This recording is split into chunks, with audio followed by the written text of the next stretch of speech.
പറഞ്ഞ മാതിരി ഇവിടെ സമസ്ത പിളർന്നു പറഞ്ഞ് നടക്കുന്ന കൂടി എത്തി പിളർന്നു എന്താ എങ്ങനെ വന്നു വളർന്ന് 2-3 ആളായിന്ന് ഇറങ്ങിപ്പോയാൽ നമുക്ക് വിളരുകയാണ്. ഒരു വേറൊരു സംഘടന ഉണ്ടാക്കി ഏതൊരു മേനം പറഞ്ഞു കൊടുത്ത് ഇങ്ങനെ ഉണ്ടാക്കിക്കൊള്ളിന്ന്. ഇത് നമ്മളെ സംഘടന എന്ന് പറഞ്ഞാൽ വരക്കുൽമല്ല കോയ തങ്ങൾ പോലത്തെ ഔലിയാക്കന്മാരുണ്ടാക്കിയതാണ്. മറ്റേത് അങ്ങനെ വേറൊന്നുപോലും ഉണ്ടാക്കി സമസ്ത പിളർന്നു എന്നതിന് പറയില്ല. സമസ്തയിൽ 3-4 ആളുകൾ ഇറങ്ങിപ്പോയിട്ടുണ്ട്, അത് ശരിയാണ്. അങ്ങനെ പോലെ ഫിത്തനയും പ്രസാദമൊക്കെ ഇപ്പോൾ ഉണ്ടായപ്പം ബഹുമാനപ്പെട്ട കണ്ണിയത്ത് ഉസ്താദ് തങ്ങളവറുകൾ, ബഹുമാനപ്പെട്ട ശംസുൽ ഉലമ തങ്ങളവറുകൾ നിരവധി ഇതുപോലത്തെ ഒരു യോഗത്തിൽ 1-2 യോഗം 3 യോഗത്തിൽ വെച്ച് ആ വിഭാഗം അല്ലാഹു തആല അവരെ മുഖം കെടുക്കട്ടെ, അവര് പരാജയപ്പെട്ടു പോട്ടെ, നിങ്ങൾ ആരും അവരെ സഹായിക്കരുത്, അവര് പറയുന്ന അത്തും പുത്തുമാവുന്നു. ഇത് കേൾക്കാത്ത ആളുകളോട് ആരാ ഉള്ളത്?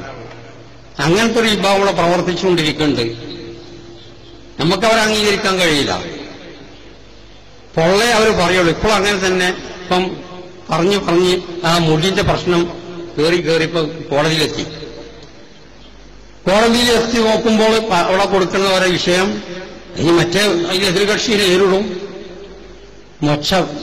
പച്ച പൊള്ളു പറയാം.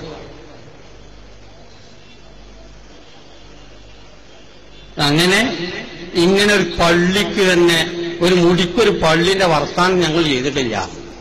ഞങ്ങളുടെ നാട് മുഴുവൻ ഉത്തമ കേന്ദ്രം തിരുകേശത്തിന് അങ്ങനെ പിരിവെടുത്തുള്ള എല്ലാ കള്ളാസുകളും മറ്റുള്ള കക്ഷികളുണ്ട് താനും.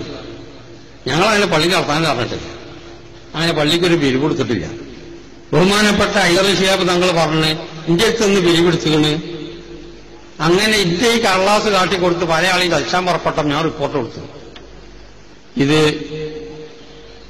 ശരിയായ അവസ്ഥ അല്ല, ഇനി വഞ്ചിച്ചു, ഞാൻ വഞ്ചിക്കപ്പെട്ട പൈസ ഒക്കെ മടക്കി കൊടുക്കണം. അപ്പൊ അവളപ്പം പറഞ്ഞ് ഞാൻ അങ്ങോട്ട് വന്നാ കൊടുക്കാന്ന്. അപ്പൊ പിന്നെ വാങ്ങിയിരുന്നാണ് അതിന്റെ അർത്ഥം. ഞങ്ങളത് വാങ്ങിയിട്ടില്ലെന്നല്ല അപ്പൊ അവളെ പറഞ്ഞത്, ഇങ്ങോട്ട് വന്നാ കൊടുക്കുന്നു. ഒരു അങ്ങോട്ട് ഇന്ന് വാങ്ങിയതാണ്, ന്യായത്തിനാണ് ഉള്ളിൽ കൊടുക്കണം. ഇങ്ങനെ നുണ പറഞ്ഞ് ഈ കോടതിയിലെത്തും.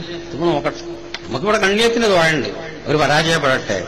ബഹുമാനപ്പെട്ട ശംസുൽ ഉലമ തങ്ങൾ അടക്കം ഞാമി ചൊല്ലി ഏത് കോടതി പോയാലും ഇതിനെ സംശയിക്കുന്ന ഒരു കോടതി ഉണ്ടെന്ന് നമുക്ക് തോന്നുന്നില്ല. പിന്നെ ഒരു യോഗം കൂടുമ്പം ട്രെയിനൊക്കെ ബുക്ക് ചെയ്ത് എസുബൈസ് എന്നൊക്കെ പറയുന്നത് വെച്ചാണ് അതിന് പരക്കാൻ പോകും. അതിപ്പം ബഹുമാന കണ്ണിയത്ത് ഉസ്താദിന്റെ ദ്വാരനെ ചമച്ചൊക്കെ ആ ട്രെയിനിന് കഴിയുമെന്ന് സംശയമാണ്. അങ്ങനെ പല കോപ്പിരാട്ടിയും പോലീസൊക്കെ ചെയ്യും. അതൊക്കെ നല്ല ഛർദ്ദിച്ച് നീങ്ങാൻ വേണ്ടി മാത്രം ഉപദേശിച്ചുകൊണ്ട് തൽക്കാലം ഞാൻ വിരമിക്കുന്നു. അസ്സലാമു അലൈക്കും.